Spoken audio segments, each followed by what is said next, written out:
You start out by rearranging, getting your x values, y values together, and getting the square.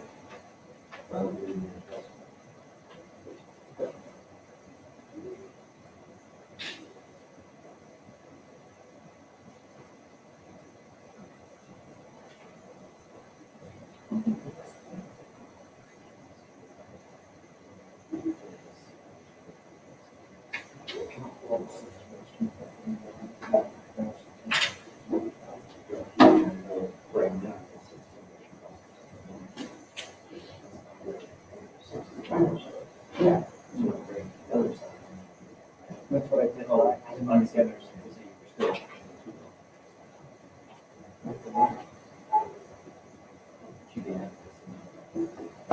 That's impossible.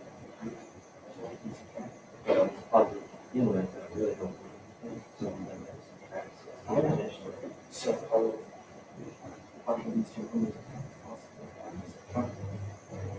possible?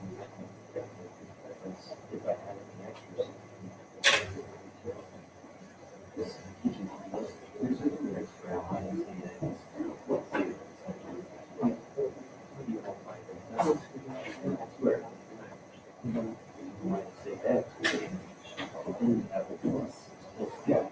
So I subtract two, saying that subtract one. Well, you can't just subtract it because it's not there.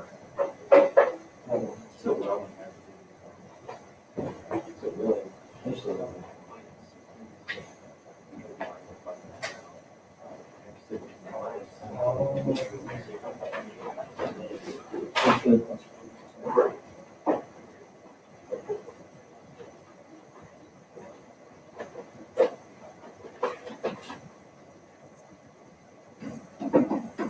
So again, once you do your completing the square, you always got to think about what's the adjustment we have to make.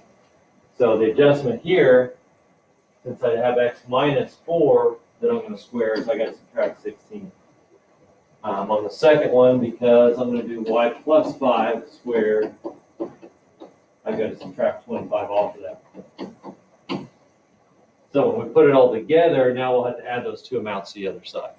So you're going to end up adding a total of 41 because you're going to add 16 and you're going to add 25 in order to wipe out those two values. So your final equation here should have been x minus 4 squared plus y plus 5 squared is equal to, what do we end up with, 36? So if I ask you for the center, we know it's a 4, negative 5, and we know the radius is 6. So from time to time, you may see a problem like that. Just use your completing the square method. All right, well, what we're going to do today is you're going to work on an investigation. And here's how the investigation is going to go. I'm going to kind of do an example, at least get started on an example to give you an idea of what you're going to have to do. We're going to do this investigation in our groups eventually, but each group is going to get 2 equations. You're going to get an f of x equation, and you're going to get a g of x equation. So every group will get a different pair of equations to work with. Once you get your equations, you're going to look at 4 different examples. The 4 different examples, though, you're going to do the same thing for. You're going to make a complete graph for them on paper. So you have to make sure you have everything scaled correctly, you have an accurate number of points for a good graph, etc. You're going to identify some things related to it. You're going to find the x and y intercepts.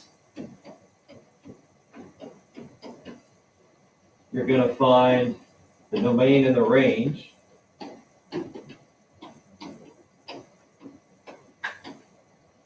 And you're going to identify any asymptotes if they exist.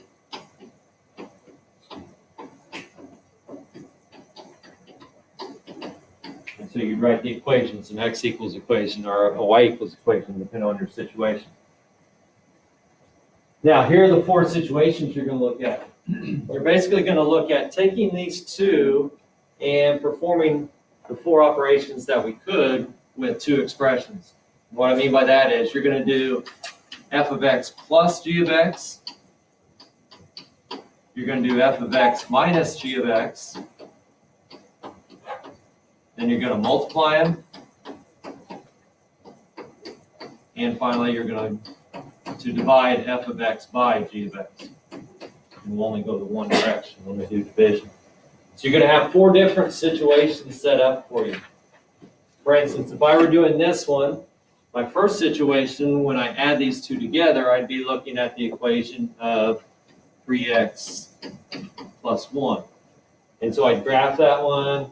I look and see what the x and y intercepts are. I find domain and range. If I felt like there's asymptotes, I'd look at those. Then I do the same thing this time with subtraction. Now with subtraction, keep in mind you're taking the first one minus the entire second term, our second function. So x minus 2x, 2 minus 3, negative 2 minus 3 would be negative 5. So that would be my new one to work with.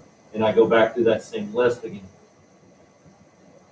Multiply them out. Okay, so I'm going to multiply those two together, see what I get. So on mine, I have 2x squared minus x minus 6. And then I deal with that equation. So I think you're going to find the first three are pretty common ones that we've dealt with before. The third one, however, in my example, I'm going to start with this.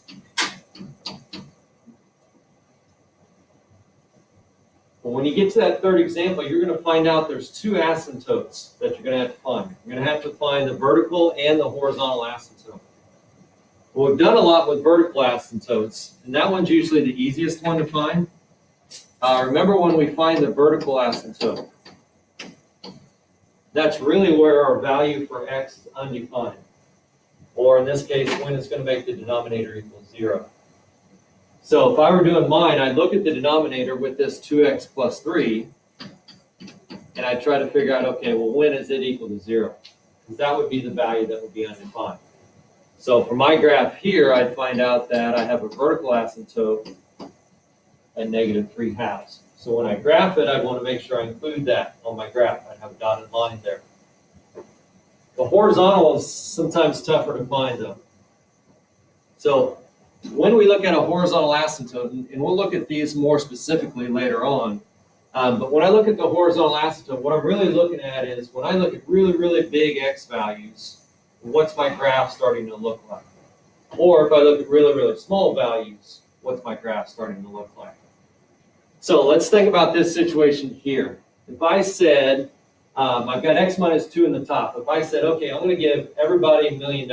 That's my x value. So I'm going to say, I'm giving everybody $1 million. I'm pretty excited, right? Okay, but there's a catch. I'm going to take 2 of those dollars away from you after I give them to you. Would you be very upset? Probably not, right? The big number really made a big difference to you. That minus 2 in the long run didn't make that big a deal. Now, if I said, I'm going to give you $2, and I'm going to take $2 away from you, well, then you might be a little bit upset, right? But when we're talking about really, really big numbers, that minus 2 really doesn't factor in much. So this, when we look at big numbers, is going to overwhelm the minus 2. Same thing here. If I said, okay, well, I'm going to double that $1 million, and on top of that, I'm going to give you $3 more. Well, you're not going to be as excited about the $3. It's doubling your million. So this plus 3 is important with small numbers, but with the bigger numbers, this is really the key. So really with the really large numbers, I'm going to get a function that is basically dealing with that, x over 2x. Could I simplify x over 2x? What would that simplify down to? Is there anything I can think? Yeah. Would we have an x in there though? Yeah, we just have a 1/2, right? Because the x and the x give me 1. So that means in the long run, my equation is going to look more and more like this value. Or in other words, for mine, I'd have a horizontal asymptote at y equals 1/2. It's not gonna be exactly 1/2, because I did have that -2 and that +3, but with really, really big values, it's gonna look really close to 1/2. So finding the horizontal asymptote is really looking at, okay, my biggest term here divided by my biggest term here, what's that gonna look like if I simplify it? If I said I had this for a function, if I said I've got 3x plus 1 over x minus 8, and I want to know where the horizontal asymptote was, well, again, for big values, the +1 and the -8 won't matter. I'd really be looking at a situation where I have this. Well, what would 3x over x be? 3. So my horizontal asymptote would be y equals 3 in that instance, okay? So when you get to the horizontal asymptote, if you need me to check it, I can check it, but you're really looking at the biggest values. So you're thinking about what's happening when I simplify the x terms. All right, so this is going to take a little bit of time. But when I give you their functions, again, you're going to add them and then go through that list of 4 things. You're going to subtract them, do those 4 things. You're going to multiply them, you're going to divide them, okay? Ultimately, we're going to then take those and we're going to transfer over to some posters and have them up to display, okay? But first of all, you're going to do it on paper. Questions right now? All right, go ahead and move into your groups. I'll come around and give each group your 2 functions that you're going to work with.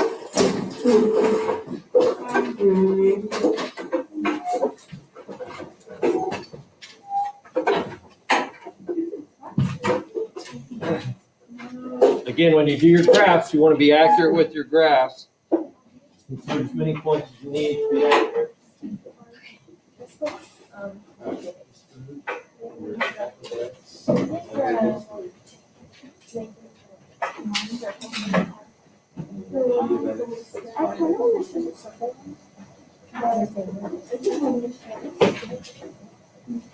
This group, your yeah.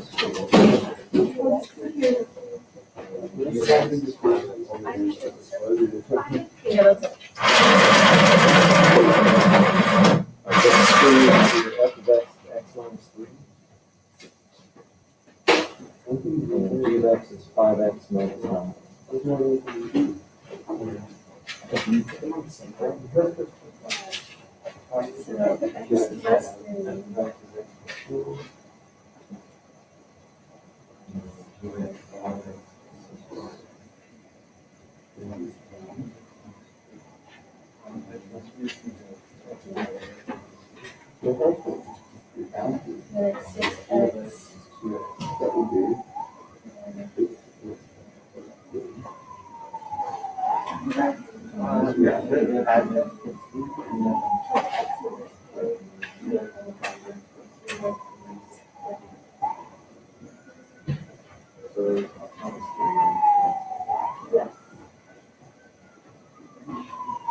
So again, you'll perform all 4 operations. When you make your graphs, put them on different sets of axes. Don't put them all on the same set of axes.